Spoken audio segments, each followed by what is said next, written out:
Buenas noches, país, ¿cómo están ustedes? Como todos los miércoles, estamos charlando de lo que nos pasa permanentemente en todas las áreas del país, en lo económico, en lo social, en lo político, ayudándonos o tratar de ayudarlos a pensar un poco, ya que somos partícipes de lo que nos pasa.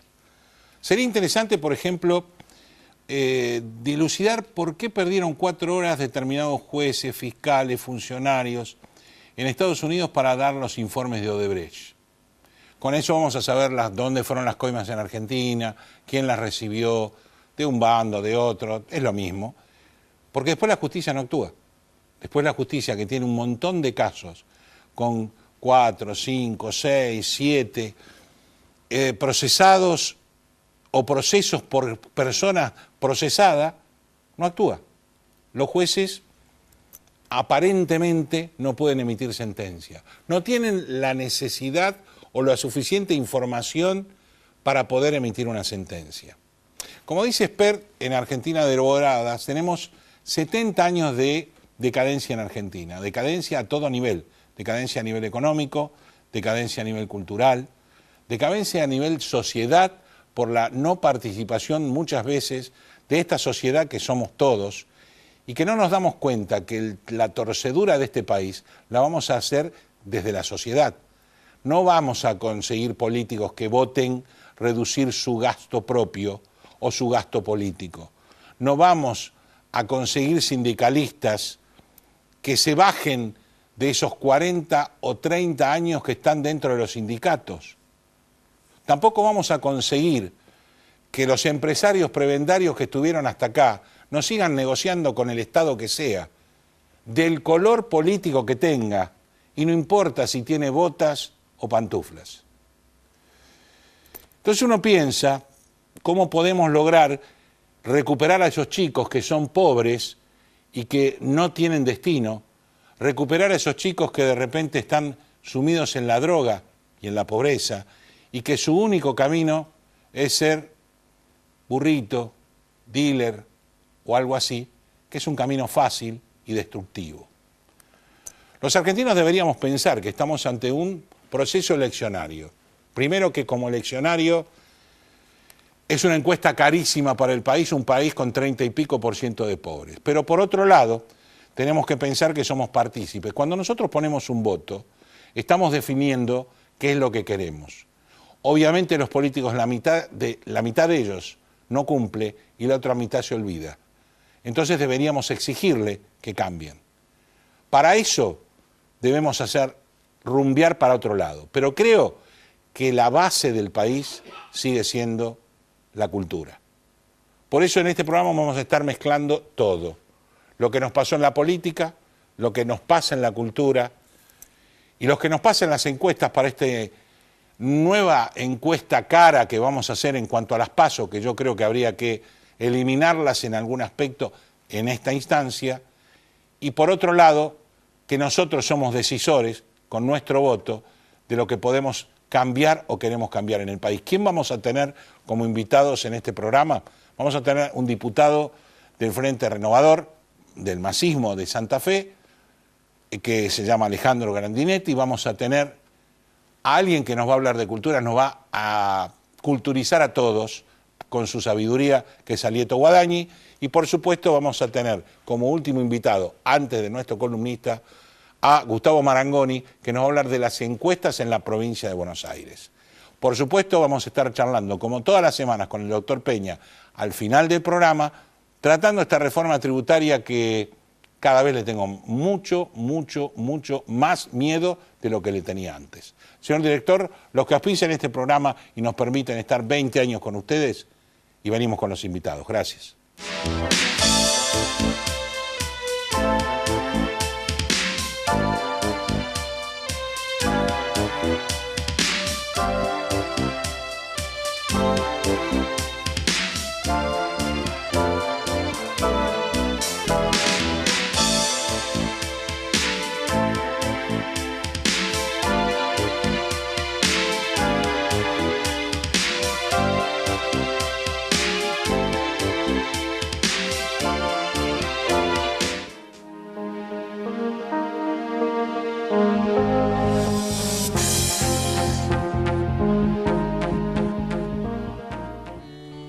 Relevamientos y auditorías fiscales Sociedad Anónima. La optimización de los recursos tributarios son nuestro objetivo. Una vida de experiencia, brindando servicios y dando soluciones a empresas y a organismos tributarios provinciales y municipales. Para información, relevamientosauditorías@gmail.com. Bodega Iacarini cuenta la historia del vino de San Rafael. Cada una de sus líneas transmite los valores de la tradición, el culto al trabajo y su recompensa, el homenaje a sus hacedores.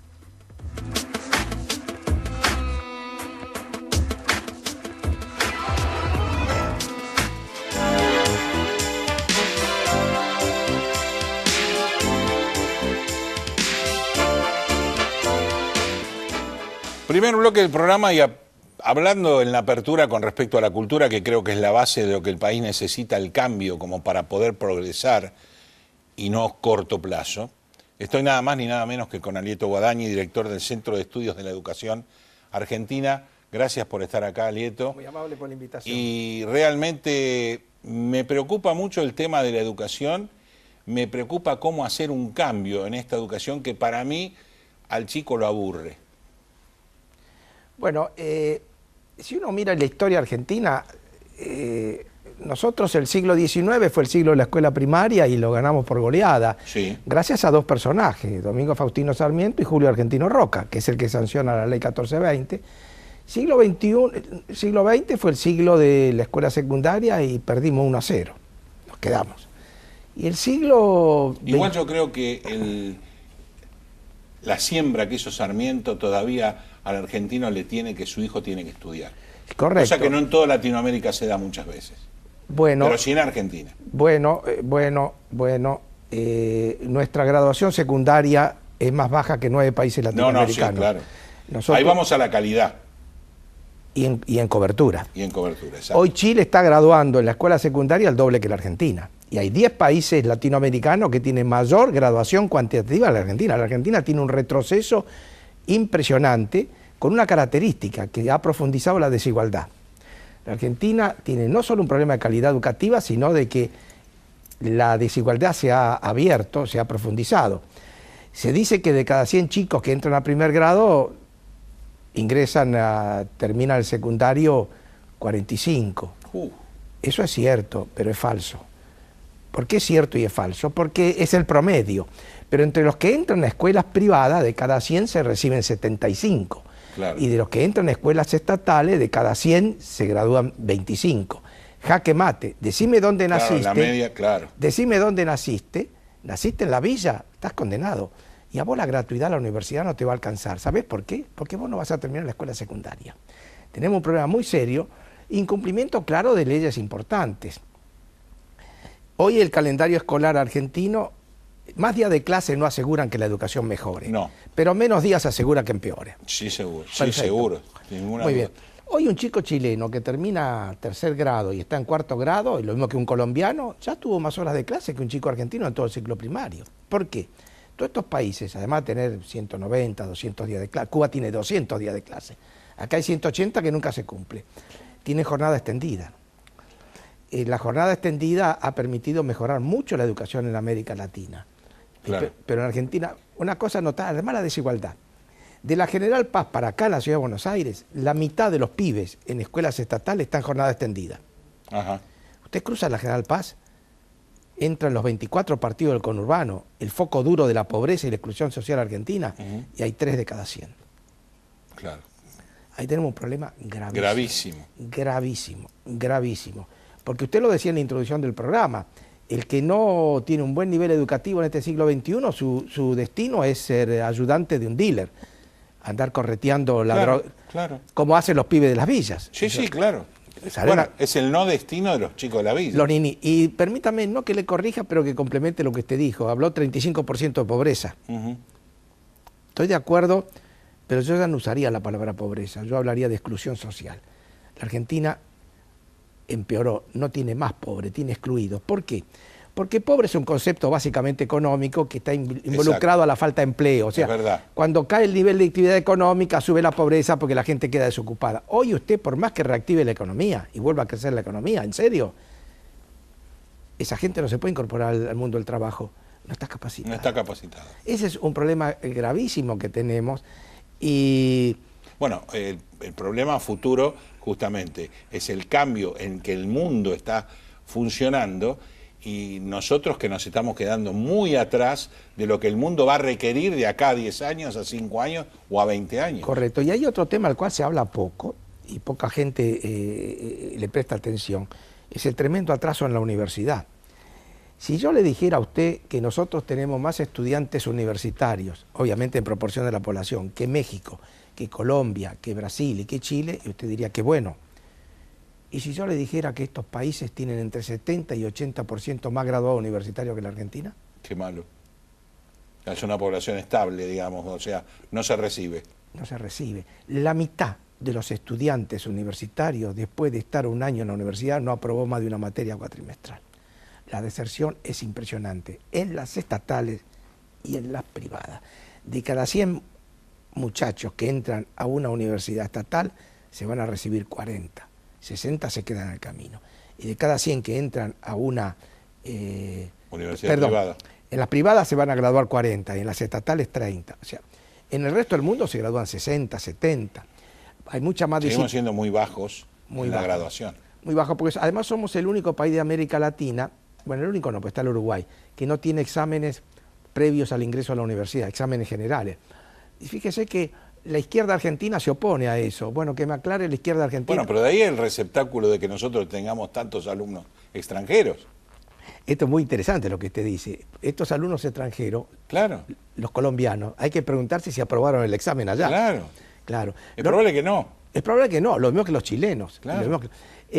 Lo notable es que los países de izquierda en América Latina, ¿cuáles son los países de izquierda? Bueno, Cuba, Nicaragua, Ecuador, todos tienen examen de graduación secundaria. El comunismo o la izquierda en América Latina le dio mucha importancia a la educación. Esa fue una de las banderas. Claro. El viejo socialismo era el socialismo de la escuela. Sí, señor. Los Alfredo Palacio, los Juan B. Justo, bueno, eso permeó mucho en la izquierda latinoamericana, menos en la Argentina. Bueno, ahora, ¿cómo damos vuelta esta media, que es una parte importante del país? Pues si bien todos estamos hablando del bolsillo, lo que nos pasa, de los precios, de todo, la educación quedó un poco relegada. Nos acordamos cuando vemos una lucha Baradel-Vidal o en la ciudad de Buenos Aires, que tampoco empiezan las clases, pero nunca nos estamos fijando, ni tampoco la parte política, habla de los contenidos y de todos los datos que vos nos estás dando. Seguro, pero no queremos ver la realidad, porque hay cifras que son demoledoras. Y sí. Por ejemplo, en la prueba PISA, no en la última, porque en la última nos expulsaron, nos sacaron, en la del 2013, era matemática. No sabía matemática en China el 4%, en Japón el 8%, en Corea el 9%. El promedio mundial de ignorancia matemática de los adolescentes de 15 años es 23%. En Argentina es 66%. Pero lo grave no es que sea 66%. Lo grave es que a nadie le interesa. Claro. Se debió haber hecho una mesa de emergencia con todas las grandes fuerzas políticas y decir, muchachos, ¿qué hacemos entre todos? Pero es que esto tiene una política de Estado. Sí, seguro. Donde tenemos que agarrar a todas las patas. Pero desde seguro. Empresario, que va a necesitar gente capacitada para trabajar, hasta el sindicalista, porque también va a necesitar gente especializada para que su sindicato florezca, y el político, que indudablemente necesita una gente educada, a pesar de que hasta ahora la política con la pobreza le va fenómeno. Seguro, seguro. Y pobreza de todo nivel, ¿eh? Sí, ya sé, intelectual sí, y económica. Sí. Un buen ejemplo es Chile. Chile tiene partidos políticos muy ideológicos. Sí. Está la democracia cristiana, está el socialismo y está la derecha. Son partidos fuertes y han gobernado. En el año 98, Lagos, presidente socialista, convence a Frei, democracia cristiana, y a Piñeira, la derecha, tenemos que tener jornada extendida a todos los pibes chilenos, y hacen un acuerdo político. Hoy Chile tiene todos los pibes en jornada extendida. Y eso le ha permitido que prácticamente lo estén graduando el doble que nosotros en la universidad. Ellos tienen un problema serio con la universidad, que es muy cara. Es un problema de de dinero. Sí. De dinero. O sea que hay que darse... El siglo XXI no es el siglo de los recursos naturales. Hay gente que cree que vamos a salir adelante con vaca muerta. Bienvenida, vaca muerta. Pero No. El siglo XXI es el siglo...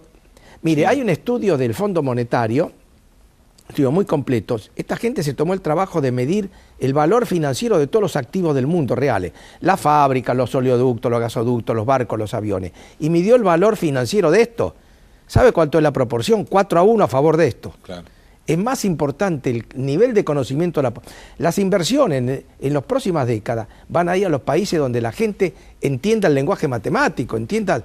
De hecho es lo que está pasando. Porque además el cambio, ojo que el cambio es muy rápido, ¿eh? Sí. Se están destruyendo un montón de empleo no calificado a través de robots que van a demandar mano de obra súper calificada para construirlos. Pero eso debería demandar en la clase política sobre todo la guía hacia donde yo que necesito. Yo necesito contador, abogado, no sé, químico. No, necesito, por ejemplo, ingeniero de sistemas. Sí, señor. Bueno, promovelo, Seguro. financialo, becalo. Bueno, ahí respecto a la beca, yo tengo una propuesta. Tómese el buquebús y vaya al Uruguay. El Uruguay es un ejemplo. El 20% de los estudiantes de la Universidad de la República se graduó con una beca mensual de $280 por mes. Interesante. Sí. ¿Quién la financió? La población que no vaya a la universidad nunca, no. No, los que se recibieron. Los que se reciben. ¿Y sabe cuánto ponen? $120 por año. Yo hice los números. Si usted hiciera eso, hoy podríamos tener acá 100.000 estudiantes becados. Y becados no para cualquier carrera. Para que le interese al país. La planificación estratégica le dice que la demanda al 2050. Bueno, no hay ningún diputado... Bueno, no, me corrijo. En el 2001 hubo 2 diputados que presentaron un proyecto de ley. Fue Banossi y creo que Freddy Storani. Pero lo archivaron, dice no, esto... Una cosa más que se cajoneó. Se cajoneó. Pero lo hizo Banossi y Freddy Storani, así que usted lo puede entrevistar a ellos. Bueno, yo me voy lleno, Alieto, cada vez de que te escucho, no solo de datos, sino de cómo hemos desbarrancado. O sea, cuando uno escucha todos los datos de lo que tenemos, o de lo que fuimos, a lo que somos, yo no sé por qué no lo escuchan, razonan y piensan los políticos para cambiarlo. Seguro. Porque realmente es lo que necesitamos. Después hay cosas simples que hay que hacer. Yo soy mayor que usted, así que yo viví yendo a la escuela el primer gobierno de Perón. ¿Usted sabe que en los barrios humildes las escuelas primarias estaban abiertas en enero y febrero? No cerraban.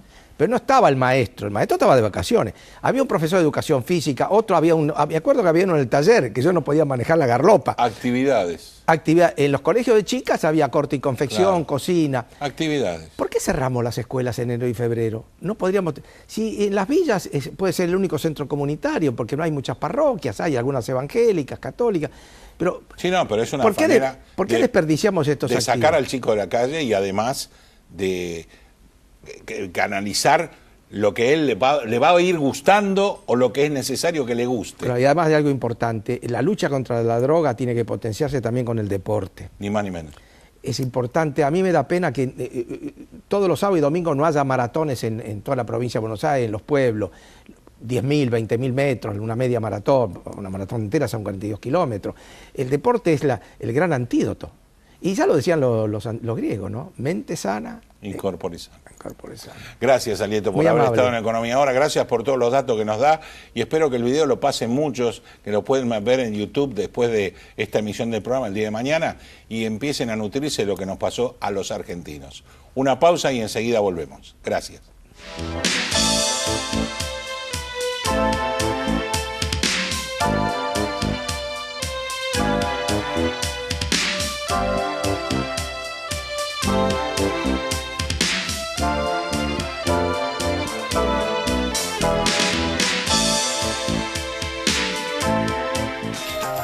Oeste Pack, desde hace 20 años en zona oeste. Amplio horario de atención, desde las 8 hasta las 17:30 horas. Entregas a domicilio y envíos al interior. Contáctanos por teléfono, Facebook, WhatsApp o Twitter. Respondemos su consulta al instante. Bodega Iacarini cuenta la historia del vino de San Rafael. Cada una de sus líneas transmite los valores de la tradición, el culto al trabajo y su recompensa, el homenaje a sus hacedores.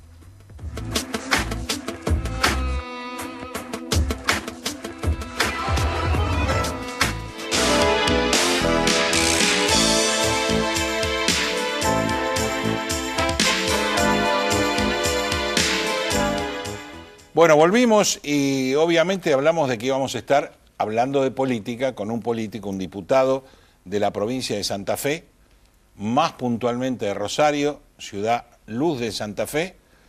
Alejandro Grandinetti, gracias por estar en Economía Ahora, gracias por venir, y sé que estás en campaña porque queremos, cumplido el plazo, volver a estar en el mismo lugar, ¿no? Por supuesto. Sí, bueno, en el caso mío particular yo ahora no renuevo, pero sí, pero obviamente colaborar. Sí, no, aparte obviamente. el espacio en Santa Fe está creciendo, tenemos responsabilidades muy importantes también allí, y colaborando obviamente con todo lo que es el Armado Nacional y la gran pelea de fondo de este año electoral que creo también va a sentar las bases de un nuevo proyecto para la Argentina, y creo que ahí Sergio Massa y Margarita son los que están proponiendo alternativas concretas de cambios para la Argentina. Sí, están proponiendo alternativas concretas más o menos apedreadas por las dos, por la grieta, ¿no? Por un lado el kirchnerismo y por otro lado Cambiemos, donde dicen, bueno, sí, pero no se puede hacer por esto, no se puede hacer por lo otro, no se puede hacer por lo otro. Yo estoy acostumbrado a lo largo de los tiempos de los políticos que siempre dicen todo lo que van a hacer, pero no cómo. Claro. En este caso, Massa está explicando en muchos lugares el cómo, que podemos discutirlo si es un cómo óptimo o no, pero creo que es una propuesta como para sentarse a discutir, y creo que el final de la cosa es que todas las fuerzas políticas se sienten a discutir. Es lo que intentamos hacer. Fíjate que así como la grieta nosotros consideramos que es artificial, yo soy politicólogo también, ¿no? De profesión, antes de política, y periodista también en su momento cuando me dedicaba al tema pero lo único que se conforma de arriba hacia abajo es un pozo, y ese es el pozo en el cual artificialmente nos quieren poner, claro, con dos relatos, uno que nos dice que hay que volver porque la única opción era la del kirchnerismo, y otro que nos dicen aguante, esperen, porque van a llegar la felicidad para el pueblo, pero en algún semestre que no sabemos de qué año. Y como vos bien decías, el cómo de todos los días, bueno, discutamos, ¿queremos bajar los precios? Podemos bajar el IVA de la canasta básica, de los 11 productos elementales de la canasta básica de los argentinos. ¿Cuál es el costo fiscal que esto tiene? Nosotros estamos convencidos que se puede llevar adelante. Decimos, queremos un plan de seguridad, y decimos cómo llevarlo adelante. Creo que tampoco cabe ninguna objeción con respecto al equipo económico que tenemos, que es uno de los más importantes que tiene la Argentina, que viene trabajando ya hace tiempo, que tiene experiencia de manejo de nuestro país, y además también decimos cuáles son los errores que se han cometido. Sí, el diagnóstico, por ejemplo, de querer bajar la inflación, pensando que tenemos una inflación de demanda en la República Argentina, cuando tenemos una inflación de costos. El costo del dinero va a un 26% que le pagás a una tasa activa. Obviamente, si vas a pedir un crédito es imposible de pagarlo. Sí. El costo de las tarifas, que inexorablemente esos dos costos se transfieren a los precios. Ni más ni menos. Redujimos la demanda. Y después tenés el costo previsional más el costo impositivo. Exactamente. Somos entonces un país totalmente imposible de poder competir con nadie. Bueno, con esta estructura. Y sin embargo nos quieren convencer que las recetas que fracasaron en la Argentina, que son viejas de hace 30 años atrás, pueden ser reeditadas en el día de hoy, ¿no? Como por ejemplo eso que te decía anteriormente. Te quedaste corto, Alejandro. Más vieja todavía, años, más de 30 años, tenés razón, más de 30 años. Pero digo, bajar el costo argentino a través de los salarios, además de ser canallesco desde el punto de vista social, porque los que más sufren son quizá los que quedan atados a esa variable del salario, que tienen hoy la posibilidad de tener un empleo en blanco, ni hablar de lo que ocurre hoy en día con ese 33% de personas que tienen una retribución que están en negro, que son los primeros que se caen del sistema. Lo que pasa es que hablamos, por ejemplo, de pobreza, hablamos de trabajo en negro, hablamos de economía informal, hablamos de un montón de cosas que los argentinos ya la conocemos de toda la vida. Y en este momento hablamos de que cuál es el gran peso del país, es el costo de estructura estatal, Sí. que para mí es elefantiásico, ineficiente, totalmente absurdo para un país como el nuestro con 40 y pico de millones de habitantes. Pero ¿cómo le podemos pedir a los que elegimos como políticos que lo bajen? Es medio incongruente porque estamos luchando contra fueros, por ejemplo, que así empíricamente cuando se crea es por un tema puntual de sus opiniones como legislador del poder legislativo. Y ahora lo metemos con que si es chorro, si es corrupto, todos los fueros amparan todo. Y no es así. Bueno, entonces, ¿por qué no nos paramos, pero, la sociedad, digo, ¿no? Claro. Ante el poder y decir, muchachos, empecemos a parar la pelota porque siempre viene del mismo lado. Dos hechos fundamentales, por eso decía que hay que evitar el relato también, ¿no? Y el verso, hay mucho verso. Sí, claro. Cuando nosotros dijimos y estábamos pidiendo, por ejemplo, la eliminación del IVA a 11 productos de la canasta básica, los legisladores decidieron aumentarse su grieta y allí no existió grieta. Allí tanto el kirchnerismo como el macrismo decidieron aumentárselo. Nosotros dijimos no corresponde. ¿Cuál fue la crítica que nos hicieron? No, porque venden humo, porque oportunismo. No, porque no corresponde. Anteriormente, vos estás hablando de la Cámara de Diputados, pero anteriormente el Senado hizo lo mismo. Muy bien. Con una anuencia bárbara de todos los muchachos. Ahí ninguno habló. No. Nosotros efectivamente dijimos, renunciamos y de hecho no lo estamos cobrando. Sí. Cuando empezamos a hablar del tema de fueros, es muy correcto lo que vos decís. Incluso hay un antecedente en la República Argentina, en una provincia, en la provincia de Córdoba, y eso lo hizo de la Sota. Hoy los legisladores en la provincia de Córdoba no tienen fueros, solamente fueros de opinión. Precisamente lo que vos decías. Que es de donde nació. Que es que yo, por lo que diga, es el ideario de la Constitución. Me tienen que defender claro, a mí, exactamente. Entonces, ¿qué dijimos nosotros? Como la política se ha convertido en una suerte de aguantadero de aquellos que tienen causas judiciales que buscan los fueros para protegerse de la mano de la justicia, ante el repudio de la mayoría de los argentinos que están hartos de su clase dirigente que o se solucionan los problemas propios en vez de solucionar los problemas ajenos, o tiene algún tipo de privilegio, nosotros dijimos, bueno, antes de que nos requiera un juez para que demos testimonio, si tenemos que dar testimonio en algún tipo de causa, nosotros nos allanamos, hicimos un acto público con los medios de comunicación, está grabado, lo firmamos ante escribano público y en el día de mañana, a las 11 de la mañana, convocamos una sesión extraordinaria para que el resto de la Cámara nos permita y nos vote lo que nosotros estamos pidiendo. Esperemos que efectivamente nos den el número, para que vengan a la sesión y para que digamos, ya no en el verso declamativo, porque el presidente no, es que ahora yo creo que del bloque del PRO dijo que él iba a renunciar. Claro, la sociedad va a empezar a observar cómo vota cada uno.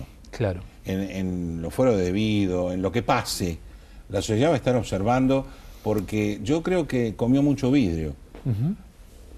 Ahora en lo anterior y en lo anterior de lo anterior. O sea, no solamente el todo colgárselo al kirchnerismo, porque el kirchnerismo fue consecuencia de una votación de un 22%, de un menemismo que volvía. O sea, tenemos un país que la verdad yo muchas veces me asombro cómo la gente vota. Vos sos un estudioso de la economía pero si saquemos el kirchnerismo y saquemos el macrismo, año 1974 a la fecha. Ese es el estudio que nos propuso Sergio Massa, que estamos con Roberto Lavagna, con Margarita Stolbizer, realizando. Del 74 la Argentina tenía el 3,4% de su población que eran pobres. Hoy tenemos el 33%. ¿Sí? Participábamos en el 1,7% del PBI mundial. Hoy estamos en el 0,7%. Éramos el 60% del PBI de Brasil en el 74. Hoy somos tan solo el 30%. Fracasó Éramos todo. el 17% del PBI de toda América Latina. Hoy somos el 10%. O sea, comparado con Brasil, comparado con el resto de América Latina, y ni hablar comparado con el resto del mundo, la Argentina fracasó. Fracasaron todos los modelos. Cuando vos decís, ¿cómo hacemos para que el costo indiscriminado tributario, la presión tributaria para mantener ese Estado todavía ineficiente, para sacarlo de esa matriz, si no lo hacemos no tenemos destino? Es imposible que no nos tomemos medidas valientes. Nosotros como pueblo vamos a pagar mucho más de lo que decimos que pagamos. Claro. Vamos a pagar muchísimo más. Este ajuste que decimos que es un ajuste monstruoso es nada al lado del fracaso permanente. Ahora, te quiero recordar... Un minuto nos queda. Sí, te quiero recordar solamente que cuando vos tomás determinaciones, como tomó el macrismo hasta ahora, bajando impuestos, por ejemplo, se conoció hace una semana que se prorrogaba la eliminación de impuestos a autos de lujo, embarcaciones, Sí. aviones. Sí.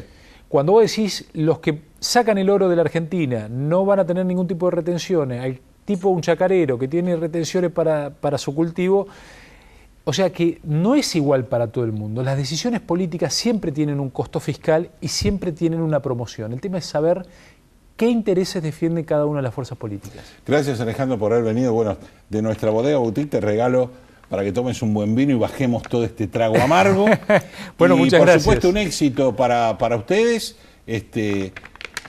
y cumplan lo que prometieron. Como parte de la sociedad, digo, cumplan lo que prometieron. Sobre todo en Santa Fe, que es una provincia que está muy partida, muy competitiva, y eso me parece bárbaro realmente. Lo vamos a hacer. Gracias Y si no por quedó haber grabado, venido. así que Muchas hoy gracias por haber venido a Economía Ahora. lo he disfrutado. Hacemos una pausa y venimos a hablar de encuestas.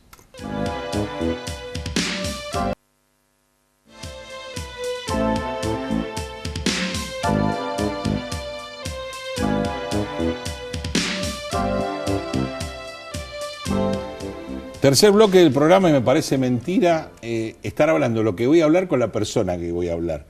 Gustavo Marangoni, gracias por estar en Economía Ahora. Gracias por la invitación. Vamos a estar hablando de encuestas, pero podría hablar con vos de política, de banco, de lo que venga, pero no te voy a meter en ese mal trago. No, pero- Alguna preguntita va a haber, ¿Cómo no? pero me gustaría, ya que estás como director M&R Asociados, con encuestas y lo que está pasando en la sociedad con respecto a esta semipaso, porque es una paso muy particular, donde creo que los que juegan la paso no juegan y los que no juegan la paso juegan en serio.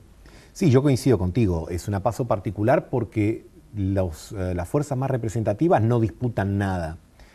Por lo tanto, en Claro. realidad se convierte en una suerte de, como dice mucha gente, de encuesta cara, pero además también se convierte en una suerte de balotaje legislativo, es decir, para elegir diputados y senadores vamos a tener una primera y una segunda vuelta. Así es. La paradoja de esto es que la PASO, que entre las muchas intenciones que existían cuando se creó, la motivaba el hecho de resguardar a las minorías, quizá acá las termine perjudicando. Porque imagínate este escenario en las provincias que eligen senador, entre ellas la provincia de Por eso Buenos Aires. Termina la elección el 13 de agosto y dos fuerzas, como amagan las encuestas hasta ahora, se despegan del resto. Es muy posible, no digo que vaya a suceder porque yo bola de cristal no tengo ni vendo, pero es muy posible que los votantes de esas terceras fuerzas, tercera, cuarta, quinta digo, apliquen la teoría del voto útil. Diga, bueno, yo entre votar a alguien que no va a entrar porque Senado le da 2 al que sale primero Sí, y uno uno al segundo, claro. termine votando, a lo mejor si mi candidato sacó Sí, por eso el decís 5, el sacó el balotaje. 7, sacó el 10. Por y eso hablas del balotaje. Exactamente, con lo Van a cual... decir, bueno, ¿cuál salió primero y quién salió segundo? Ahí peleamos. Y el escenario pinta para eso porque a nosotros nos da, en la última encuesta, una paridad entre la Alianza Cambiemos y Unidad Ciudadana, con una ligera diferencia, medio punto, pues un empate técnico a favor de la Unidad Ciudadana en 34 puntos, y luego la Fuerza Un País alrededor de los 16.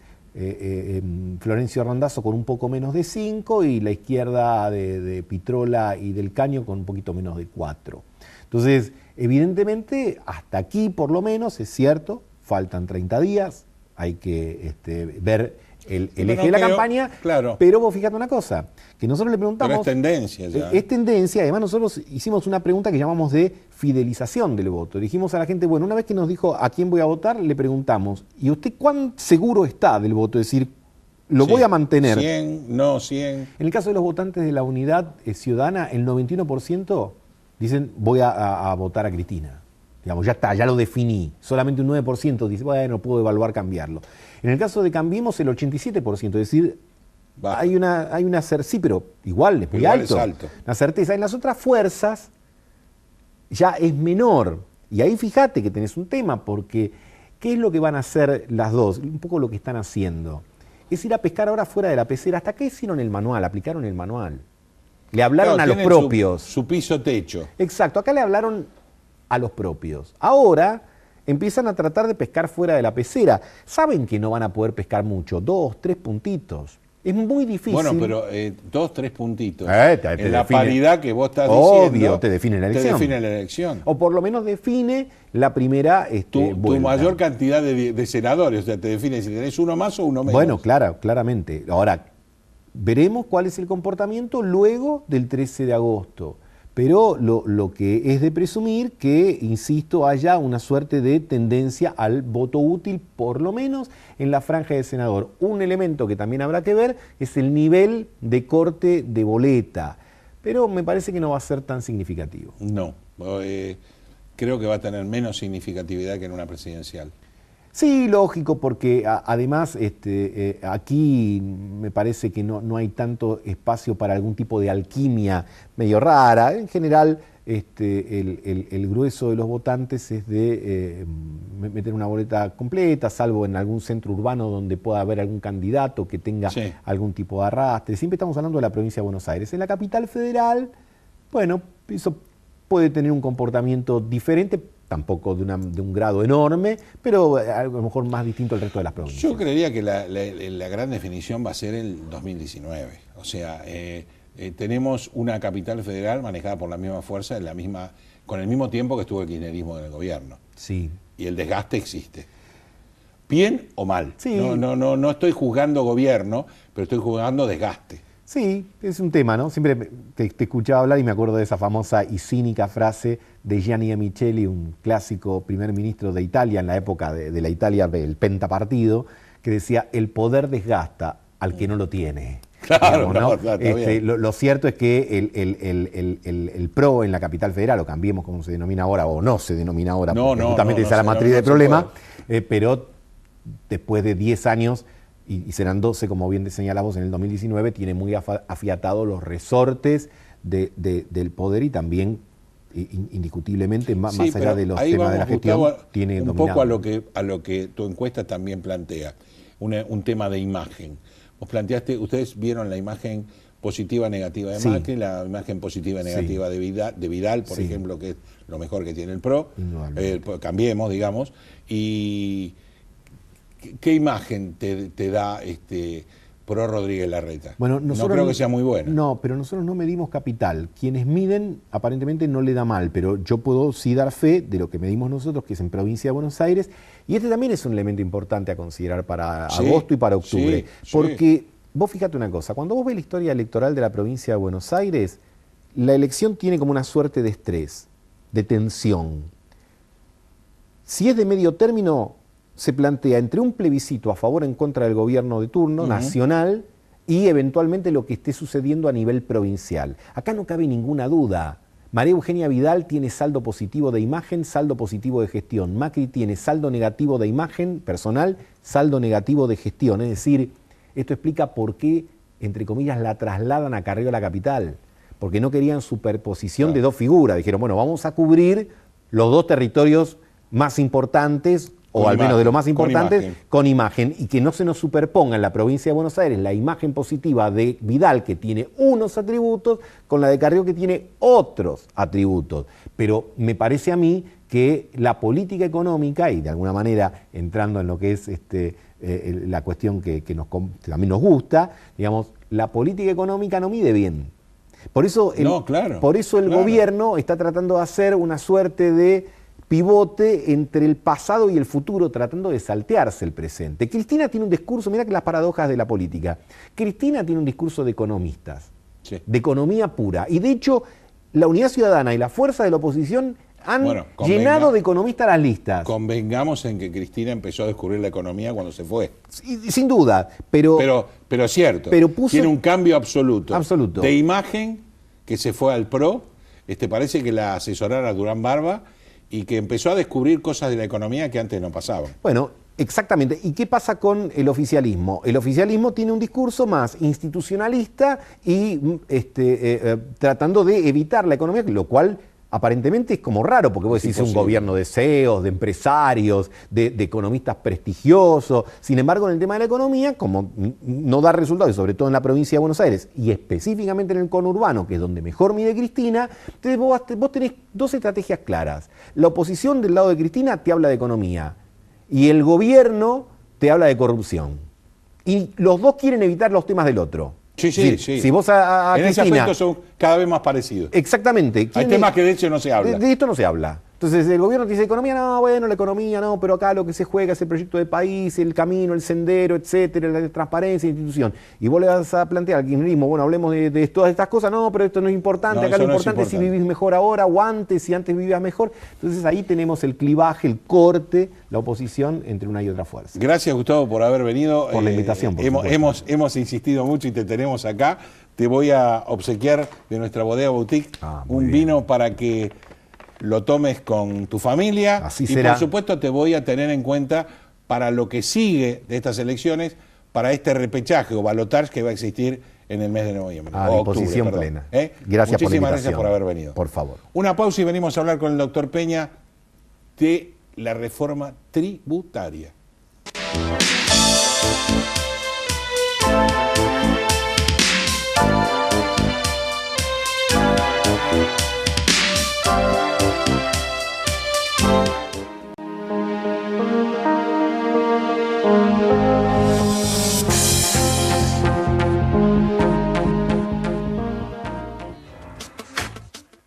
Bodega Iacarini cuenta la historia del vino de San Rafael. Cada una de sus líneas transmite los valores de la tradición, el culto al trabajo y su recompensa, el homenaje a sus hacedores.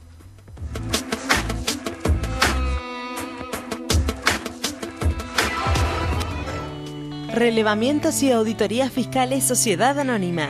La optimización de los recursos tributarios son nuestro objetivo. Una vida de experiencia, brindando servicios y dando soluciones a empresas y a organismos tributarios provinciales y municipales. Para información, relevamientosyauditorias@gmail.com.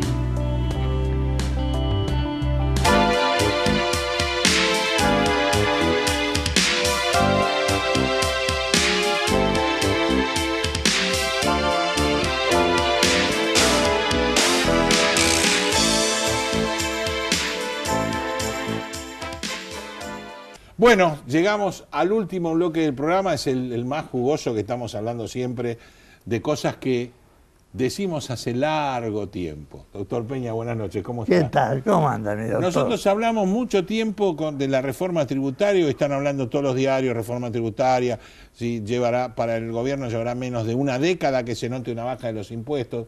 Pero usted, yo recuerdo en un programa de economía ahora que había dicho, ¿qué hacer? Claro, y da la casualidad, lo que es, han pasado años, ¿eh? Sí, sí. Que salvo algún agregado, que te has llegado a dar cuenta de qué se trata, sigue siendo lo mismo. Es decir, hubo algunas modificaciones. En ese entonces no existía el impuesto al cheque, Sí. semejante al efesio. Ahora existe. Y no estaban también algunas cosas como de final que no tiene que ver con sobre la responsabilidad del Estado, ¿no? Exacto. Pero, Cuéntenos. bueno, el impuesto a la ganancia es fenómeno. Hubo una modificación, bueno, tiene que seguir bajando el mínimo no imponible, en tanto en cuanto se modifique. Subiendo el mínimo no Subiendo, perdón. Bajando la incidencia del impuesto Claro, subiendo sobre los el sueldos. mínimo no imponible. ¿Por qué? Porque no va a estar estático. No, Y no, tampoco no. existe una norma que diga que se, luego Deberían hacer un ajuste automático. automático, a eso me refiero. Bueno, segundo, con las excepciones, evidentemente se siguen con excepciones, que no tendría que estar las imposiciones financieras, compra-venta de acciones, eso no se toca.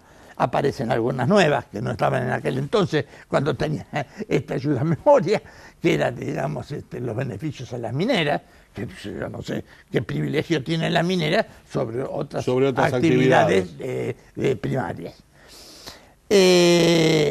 Segundo, eso sí lo decíamos en aquel entonces, y no nos imaginábamos que íbamos a llegar a esta época, y seguimos sin aplicar la ley. Es decir, la eliminación, no, la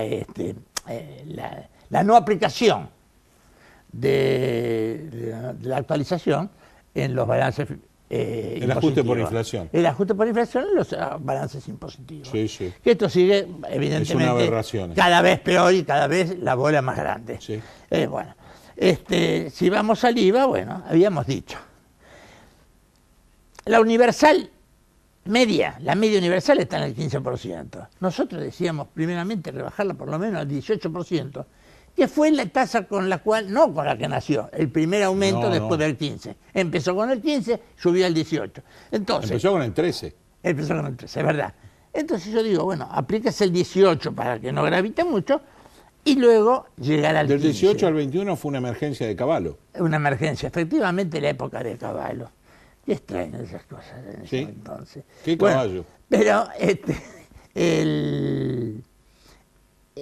esto no causa ningún agravio, porque todo lo que se reduce del impuesto, y por ejemplo si se tiene en cuenta el otro elemento, que es la eliminación a la canasta familiar ampliada. Digo ampliada porque la canasta familiar es también el guardapolvo y las zapatillas, ¿no? No solamente el pan, azúcar y Sí, nada claro, más. obvio. Si sacamos todo esto, le damos más poder adquisitivo al que consume, porque lo que gana todo lo consume, porque no le alcanza para otra cosa. No tiene tiempo para el ocio la y para el inflación y los impuestos, en este caso al que más perjudican es al que menos tiene. es al que menos Porque tiene. se paga igual. Claro, se paga igual. Uno pide una Coca-Cola, vale tanto. Viene el juez tal, el ministro de Lorenzetti, pide una Coca-Cola, le cobran lo mismo. Sí, sí. Y si viene el señor Coto, yo lo conozco, Sí. y también le van a cobrar lo mismo. Exactamente. ¿No? Bueno,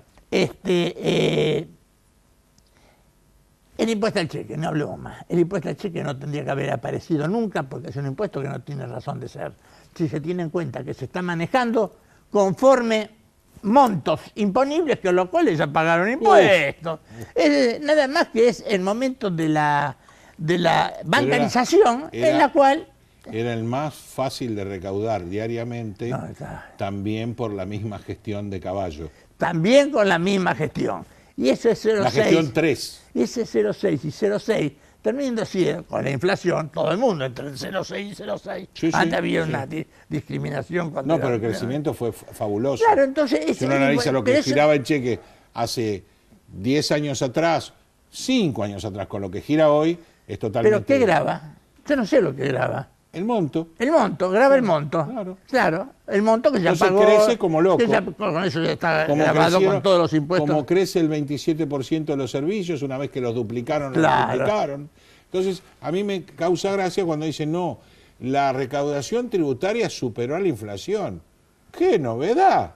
Claro. Si tenés impuestos que están muy por arriba de la inflación. Claro. Muy por arriba. Claro. Entonces, lógico. No, lógico, claro. No es ningún mérito, ningún No hay récord. ningún mérito. Con respecto a las retenciones, bueno, hemos hablado mucho. Una vez hemos dicho que aplicar retenciones a todas las actividades primarias, sobre todo, se fijaba el axioma que retener es gobernar. No, retener no es gobernar, al contrario. Si nosotros retenemos, no solamente estamos medrando la capacidad adquisitiva del productor, no solamente le estamos grabando en algunos casos la propiedad, porque llevaba a grabar, iba no solamente sobre el pequeño rinde, sino que afectaba, medraba la propiedad. Sí, señor. Con esto, evidentemente, perjudica la economía y sobre todo la competitividad. Y viceversa, si está perjudicando la competitividad, la economía no puede ir adelante. En materia de seguridad social, nosotros queremos lo dijimos al revés, reducirlos. Estamos hablando de aportes y contribuciones. Sí. Reducirlo, a la misma, nivelarlo, con las magras y miserables jubilaciones que presta el ANSES y la caja de jubilaciones particulares. Ni hablar. Entonces, equipararlo, ya que damos tan poco, bajemos. ¿Por qué? Evitamos también algo importante, el saqueo por parte del Estado de la gente de los jubilados. ¿Que para qué va a jubilar? ¿Va a pagar 50 años de jubilación? Si después no cobra nada. Claro, y no nos engañen más con que el índice de longevidad va a seguir por los siglos de los siglos. La Nación también participa de un impuesto que también está en el orden provincial, que es el impuesto de sello. Bueno, alejémonos un poco de la vieja historia de los tributos cuando se pagaban el timbre y el papel sellado. Es absurdo eso. Es absurdo y es tremendo. Sí. Y ojo, esto está en el orden nacional y en el orden provincial, ¿para qué voy a contar? Sí, sí. Total, en el orden provincial dicen, no, metele el 7%, Sí, no discute el 10%, nadie, una claro. barbaridad, es ridículo. Sí, la recaudación con los autos en la ciudad de Buenos Aires y en la provincia es infernal. El 0,8 es una Infernal. cosa infernal. Infernal. Esa es una caja recaudadora. Es directamente confiscatorio. Perdón, es tan confiscatorio y es tanto las ganancias que recibe, por supuesto el Estado, pero que recibe también las, ¿cómo se llama? Las oficinas de patentamiento. Los registros. Los registros, que hay gente que prefiere, ¿qué querés? ¿Una senaduría o un registro? Un registro. Yo tengo un caso práctico en Santiago del Estero, que era senador y cambió por un registro. Entre los gravámenes locales, bueno, por supuesto, ni hablar. Eliminación del impuesto a los ingresos brutos. El principio de cascación, o sea, la cascadita, hace que se vaya aumentando de tal forma que cuando llega el producto al consumidor... Sí, pagó 10 veces. Y está entre el 11 y el 15%. Esto es un estudio de Geray. Cuando hablamos también de... esos son el impuesto a los ingresos brutos. Por supuesto, ya hay la idea de eliminarlo de cajón.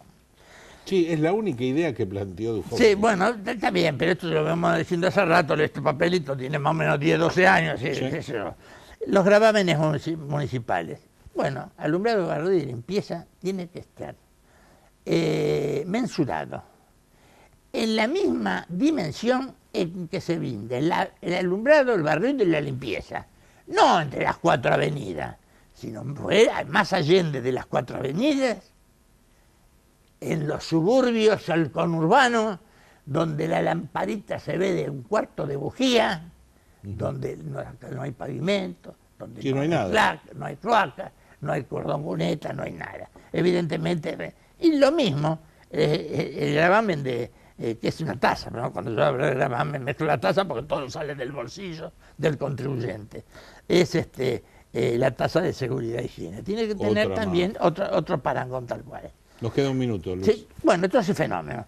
Si se logra todo esto, se desalienta al evasor. Obvio. Obvio. Es más económico cumplir que pagar impuestos, Obviamente. porque me va a salir mucho más caro. Exactamente. Ahora, ¿qué acción es? Y la primera acción que hay que hacer es una modificación radical, y esto no es política, de la actual ley de coparticipación federal.